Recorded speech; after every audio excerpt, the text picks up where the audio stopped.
Here are my top tips for how you can get fitter faster.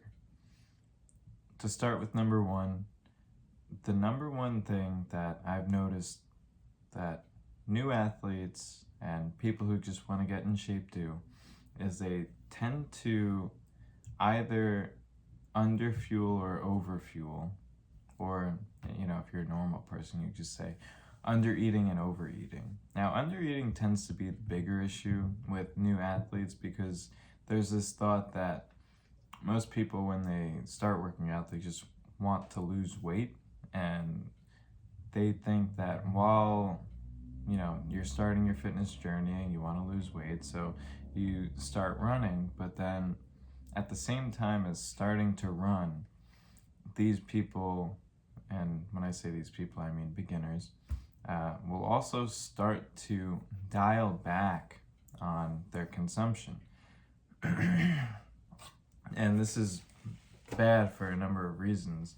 One of the biggest reasons is, now is the time where you, as a runner or as a cyclist or a triathlete or bodybuilder, whatever, this is the time where you want those nutrients to repair, rebuild, and grow muscle.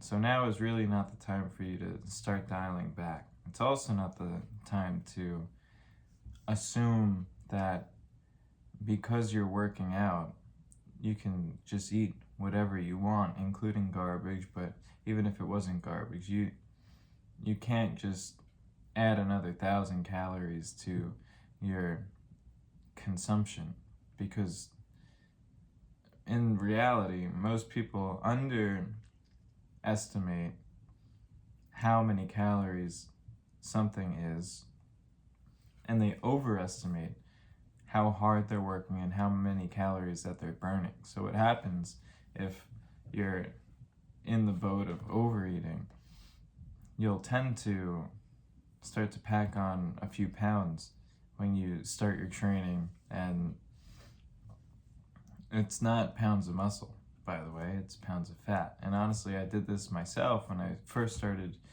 my Ironman journey a few years back, where I thought that because I was undergoing such a consistent or rigorous training routine, that all of a sudden I had to eat as much as I can, even if I was eating healthy things. Like, I was eating full rotisserie chickens and stuff along those lines, and that is not the way.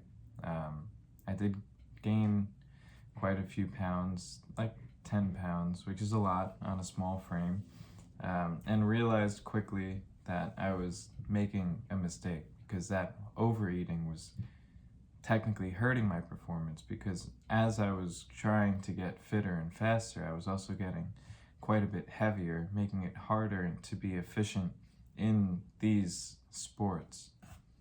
Now, if you're a weightlifter and you're just trying to do a dirty bulk, this doesn't apply to you. But for an athlete, someone where this balance of acquiring strength but keeping lean and mobile matters, then this isn't what you want to be doing. So that's my tip number one, which seems to be 2 for 1, so cheated a little bit there.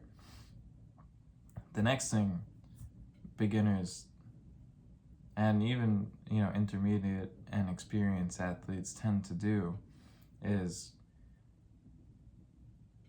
they ramp up their training volume way too quickly, and forget about injuries, because you're always putting yourself at injury risk if you're doing something along these lines, like going from 0 for the past month or 2 months to full training volume. That's an obvious one, injuries. But on a more subtle note, your body just doesn't work that way, where you can do nothing for months and then start working out again 6 days a week at similar volume to what you may have been doing months ago.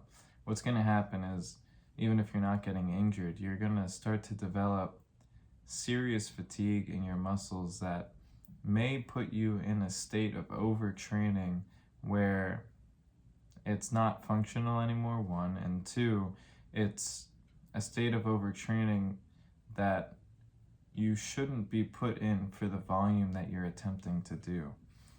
Now, that might sound a little bit complicated, but to illustrate this, I'll use myself as an example from the past 2 months. In November, I got surgery on my back. Just before I got surgery on my back, I was doing approximately 20 something miles a week, which isn't super high, but it's a fair bit of volume of running, and maybe 60 to 100 miles a week of cycling.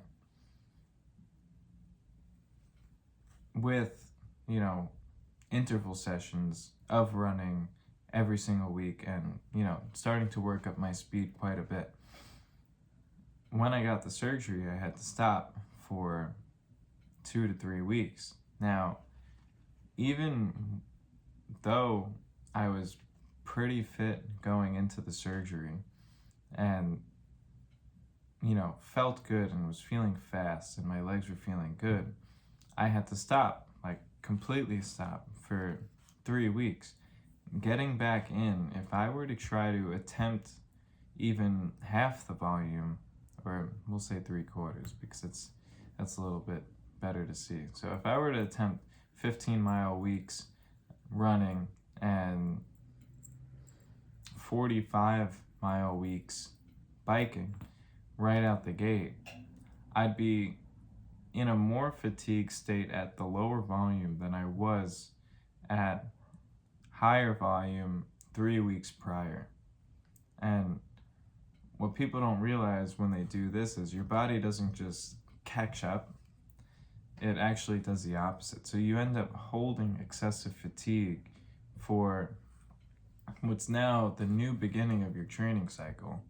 And if you're starting a full training cycle where you're going to be consistent for the next many months, you could hold on to that fatigue and not actually catch up in recovery for quite a while, upwards of 2 months, sabotaging the results that you would be getting in that time period.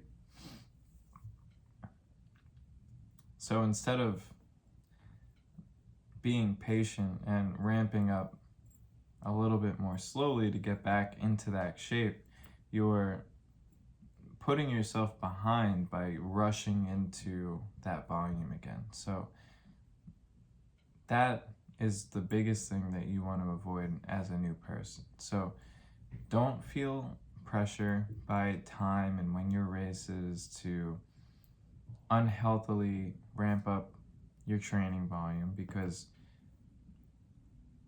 that shortcut is going to end up setting you back further than doing it the long way and the right way. And this goes back to a quote I heard recently, actually, that the long way is the shortcut, because the shortcut never actually gets you to your destination. So if you start viewing everything like that, where the shortcut isn't actually the shortcut, that the long way, the right way is the shortcut, you're going to be doing yourself,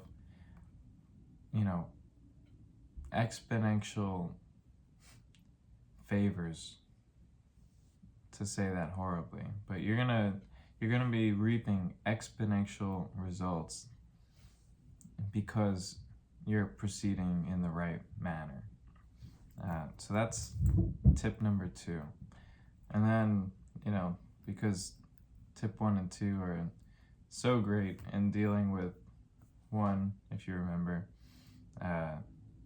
nutrition, and 2, training, it'd be stupid for me to say, or to not say, sleep. Sleep is huge. When I'm in deep cycles of my Ironman training, you need to sleep more, especially if you have a full-time job, especially if you have other people that you need to show up for in the rest of your life.